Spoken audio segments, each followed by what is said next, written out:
It's Joel with your stimulus check and news update and I just want to first say how thankful I am for every viewer and subscriber on this channel. I wouldn't have this channel without each and every one of you. So today we're going to go over the top 5 things that Republicans and Democrats are going back and forth on with this huge Build Back Better stimulus package and when they expect to pass this huge $1 trillion package. We're going to go over this new variant that has popped up and what that means in terms of getting another stimulus check. We will also go over the monthly increase that's coming to all Social Security recipients that literally starts for those on SSI, SSDI, and Social Security. And we definitely have to talk about the debt ceiling standoff that's happening between the Republicans and the Democrats, that we need to do something by December 3rd before we hit the debt ceiling of the United States. And if you like this video, could you please do me a huge favor, smash that like. For me and the YouTube algorithm, it really helps the channel out so much and it means a lot to me and it makes this world a better place. And please, if anyone asks you for personal info or to contact them on WhatsApp or by text, it's fake. Please don't do it. So let's get right into this. They are going back and forth between the Republicans and the Democrats right now concerning the debt ceiling and the Build Back Better plan. Now, some are wanting to pass this by Christmas, but there are still some concerns. So there are 5 things that are at the center of these issues in getting another huge stimulus bill passed that we're going to go over. So number 1 is inflation. People traveled big time for Thanksgiving and they ate a lot of turkey and ham.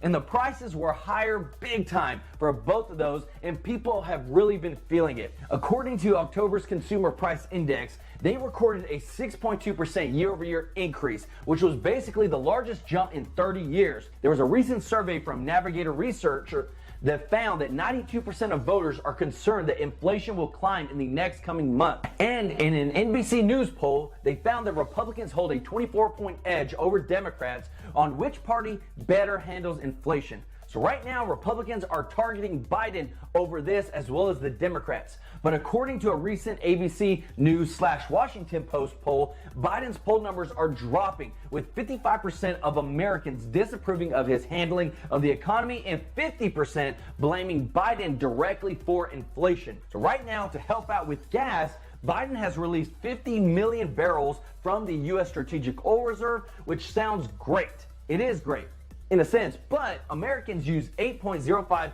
million barrels of gas per day, according to the United States Energy Information Administration. So we might go through these pretty quick, but concerning food, because everybody's got to eat, right? Well, nothing's actually been done concerning combating the rising food prices, and what sucks is that these are everyday items that the majority of Americans use and are now paying a lot more for because of the pandemic, because of inflation. So let me know if you're dealing with these issues concerning food or gas in the comment section, and we can talk about it right there.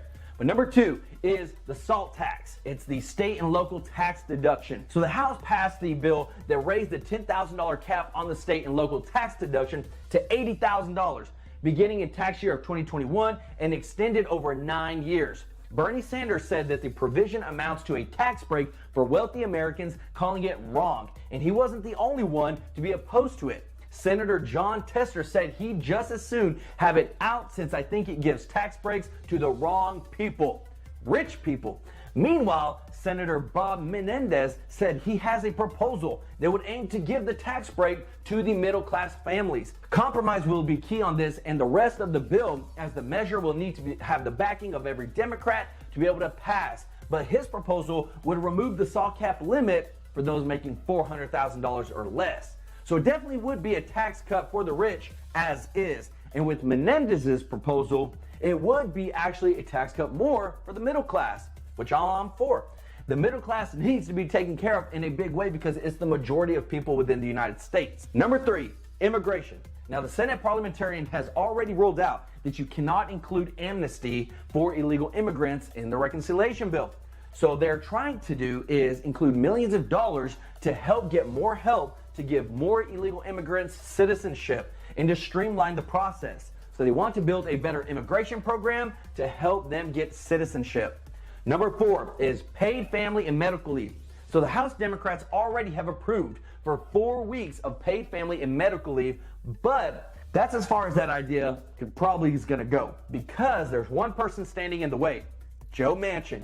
who in the Senate is opposed to this huge idea, this huge part of the bill because it costs $200 billion. He insisted it should be done in a bipartisan way, and that instead of going through the reconciliation process. So Democrats are wanting to get a lot of this done and push through, but because it's a reconciliation, they may not get all that. So Manchin's Democratic colleague, Senator Kirsten Gillibrand, has been trying to bring him on the same page of getting the paid medical leave passed in the bill. But they've been continuing to talk and go back and forth, but he does not want it. But she says she's going to keep conversating with him to see if she can get him on board. Now remember, Joe Manchin's vote is key on getting this bill passed. And if this becomes a true sticking point, they will remove it in a heartbeat to get the other part, the majority part of this stimulus package passed. Number 5, this is the big one, the debt ceiling. So this is basically becoming a game of chicken between the Republicans and the Democrats. I mean, we have to pay our bills, but they're wanting to pass more trillions of dollars of stimulus, but we can't pay our bills right now. So this has become a sticking point for the Republicans. So if we can't pay our bills as a nation, then millions of Americans, especially those on Social Security, cannot get their monthly check. And experts say that a debt default would disrupt state spending plans and threaten social programs that affect millions of Americans. So the federal government provides about $750 billion in annual aid to states, funding programs ranging from Medicaid, which covers about 75 million Americans, to food stamps that's used by about 42 million households in the U.S. Now, this also includes funding for schools, roads, transportation, and other types of housing programs for low-income families. But Janet Yellen said, who is the Treasury Secretary, said a default on the U.S. debt, which would be the first in the country's history, would probably cause a recession. And everybody can remember what happened in 2008, so we don't want that again. But she said this could put the Social Security and child tax credit payments in jeopardy. But really, we have to come with a solution, because there's no reason why we shouldn't be able to pay our bills. But it's easy to spend someone else's money with no accountability, and whenever we almost reach the debt limit, we just raise it even more. That's the problem that we have with Congress right now. There's too much spending going on and not enough budgeting. It's like basically having a credit card, and every time you almost hit the limit, you just call the bank and say, hey, I need to spend more. And you go on spending like there's no tomorrow. Well, this is the taxpayer dollars, and we keep getting more and more in debt. It's very irresponsible by Congress. We can't keep doing this. We're already $29 trillion in debt. Somebody's got to pay for it. A lot of people are saying that our children, our grandchildren are going to be hurting because of all the spending that we're doing now. So let me know your thoughts down in the comments section. So let's talk about another forced stimulus check. So right now there's a new variant called Omicron. If this gets bad enough, it could cause us to pull back and go back into some sort of lockdown mode to keep the virus from spreading. Now, nobody wants to go into lockdown mode, but if this was to happen, then more than likely they would be sending out a forced stimulus check to help out families. But would you go back into lockdown mode for another stimulus check? The majority of Americans are vaccinated either with 1 shot or 2 shots, and many are now getting the booster shots. So Congress is trying to get things back on track, but inflation is kicking people's butts right now. But stimulus checks could be back on the board if this was to happen. But let me tell you this, how much do stimulus checks really help out if prices continue to rise with inflation? And are they really doing anything productive in your finances if everything just keeps getting more expensive? If there's anyone that's been hit hard with rising prices, it's those on a fixed income, our friends on Social Security. But good news is that the rising payments for those on Social Security are about to see their monthly increase real soon. If you're on Supplemental Security Income, SSI, around 8 million SSI recipients will see their first payments based upon the 2022 cost of living adjustments that will be hitting their bank accounts. So the new federal payment standard for SSI monthly checks will be $841 for individuals, $1,261 for couples, and this would basically be an increase of $47 and $70 for each individual and couple. For those on Social Security, the estimated average for a retired worker will be about a $92 increase that will be beginning paid out in January. This would bring the new average up to $1,657. So the maximum monthly payment for those who will reach full retirement in the age of 2022 will be $3,345.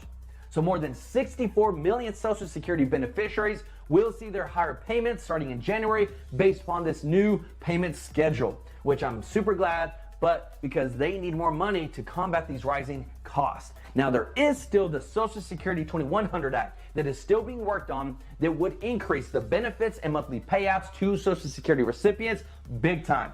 And as that bill progresses, I will keep you updated because I believe it should happen. It would be one of the biggest wins for the Social Security program in decades.